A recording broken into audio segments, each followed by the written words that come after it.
नमस्कार विद्यार्थी मित्रांनो. आज आपण पाहणार आहोत इन्व्हेस्टमेंट अकाउंट. तर इन्व्हेस्टमेंट अकाउंट पाहण्यापूर्वी आपण पाहू आपल्या सिलेबसमध्ये इन्व्हेस्टमेंट अकाउंटिंगच्या किती मेथड्स विचारल्या. तर पहा यामध्ये पहिलं विचारलंय सिंपल मेथड, कम इंटरेस्ट, एक्स इंटरेस्ट मेथड अशा 3 पद्धती आपल्याला यामध्ये विचारलेल्या आहेत.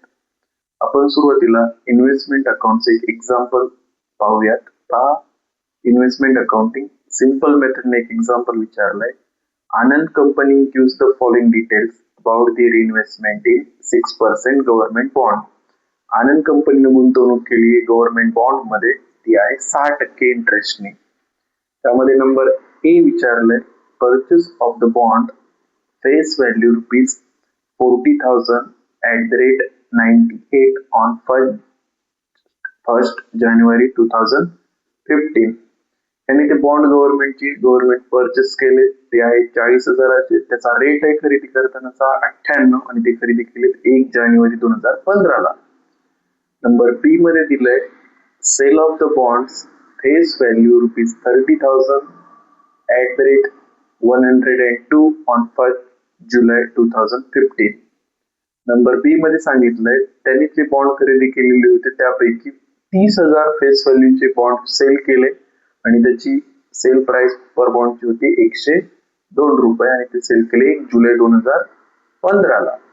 नंबर सी मध्ये विचारलंय interest is payable on 1st January and 1st July every year. तर प्रत्येक वर्षी इंटरेस्ट हा 6 मंथ अशा हाफ इयर मध्ये द्यायचा आहे. तर 1 जानेवारी आणि 1 जुलै.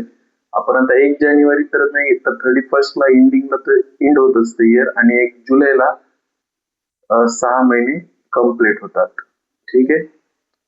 The market value of the bonds 100 on 31st December 2015. तर मार्केट व्हॅल्यू याबद्दल दिलेली त्यांनी प्रिपेअर इन्व्हेस्टमेंट अकाउंट. तर अशा पद्धतीचा क्वेश्चन विचारलाय. आपण त्याचा आन्सरचा टेबल करून घेऊया. तर पहिल्यांदा टेबल बघा असा दिलाय. इन्व्हेस्टमेंट अकाउंटिंग हेडिंगला टाकायचंय डेट, डेबिट मध्ये date, particular, face value, interest आणि कॅपिटल एक्सपेंडिचर. तर क्रेडिट मध्ये परत date, particular, face value, interest and capital income. जसं की नॉमिनल अकाउंट रूल आहे debit all expenses and losses, credit all incomes and gains यामध्ये आपण बनवलंय. जसं की क्वेश्चन ए मध्ये आपल्याला विचारलं होतं बॉन्ड्स परचेस केले 40,000चे. आपण जर त्याची एंट्री केली तर तशी अशी होते investment account debit to bond. मग आपण जे काही 40,000चे बॉन्ड परचेस केले तर त्याची जर व्हॅल्यूचा जर विचार केला तर आपल्याला ₹98 बॉन्ड पडलाय. तर आपल्याला फॉर्म्युला यूज करायचा आहे 40,000 × 98 डिवाइड बाय 100. तर आपल्याला त्याची खर्च लागला, कॅपिटल एक्सपेंडिचर लागला 39,200. ओके, म्हणजे फेस व्हॅल्यू तर 40,000 आहे आणि त्यासाठी खर्च लागला ₹39,200. ओके. तर नेक्स्ट आपण हाफ इयर मध्ये इंटरेस्ट घेणार आहे. तर आपल्याला इंटरेस्टची फर्स्ट डेट येते आपली 1st जुलै. ठीक आहे. तर 1 जुलैला इंटरेस्टची एंट्री आपल्याला करायची. तर interest account debit to investment account credit अशा पद्धतीमध्ये करायची, कारण इन्व्हेस्टमेंट मध्ये आपल्याला इन्कम झालाय त्याच्यावर व्याज मिळालंय. तर बाय इंटरेस्ट करून 40,000चे आपल्याला 6% वरील दिले 6% व्याज मिळणार आहे आणि ते 6 महिन्यासाठी घ्यायचं, हाफ इयरली दिलेलं असल्यामुळं. तर 40,000च्या 6% 6 महिन्यासाठी होत आहे ₹1,200. ओके. त्यानंतर नेक्स्ट मध्ये विचारलं होतं 1 जुलैलाच आपण काही बॉन्ड्स, बी मध्ये विचारलं होतं की आपण सेल केले. सेलची एंट्री आपल्याला अशी करायची ज्यावेळेस आपल्या इन्व्हेस्टमेंट आपण विकतो तर आपल्या बँकेमध्ये पैसे जमा होतात. तर bank account debit to investment account credit.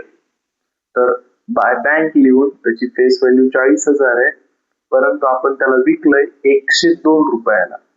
तर 30,000 × 102 डिवाइड बाय 100 जर केलं आपण तर आपलं तिथं आन्सर येत आहे ₹30,600. ठीक आहे. त्यानंतर आपल्याकडे 40,000चे बॉन्ड होते, आपण 30,000 विकले तर राहिलेत आपल्याकडे 10,000. तर 10,000च्या आपण 6% काढायचंय परत राहिलेल्या 6 महिन्यासाठी. तर त्यावरचं व्याज येते आपल्याला ₹300 आणि शेवटी राहतो तो तर बॅलन्स 30 पैकी 40 पैकी 30,000 आपण विकले तर राहिलेत आपल्याकडे 10,000. तर 10,000 हा आपला जो क्लोजिंग बॅलन्स आहे याचा जर रेट घ्यायचा आपल्याला फेस व्हॅल्यू तर 10,000 ठेवायची. रेट जो घ्यायचा तो परचेस ज्या रेटने होता तोच घ्यायचा, म्हणजे 98 डिवाइड बाय 100 अमाऊंट होते 9,800. तर शेवटी अकाउंटिंग क्लोज करायचं आपल्याला. फेस व्हॅल्यूची टोटल दोन्ही साईडची सेम आहे. इंटरेस्ट क्रेडिटला आहे 1,500, डेबिटला काहीच नव्हता म्हणून 1,500 रुपये आपला 31/12/15चा interest to profit and loss account. आणि कॅपिटलच्या कॉलमची टोटल केली तर क्रेडिटची टोटल आहे 40,400 आणि डेबिटची होती 39,200.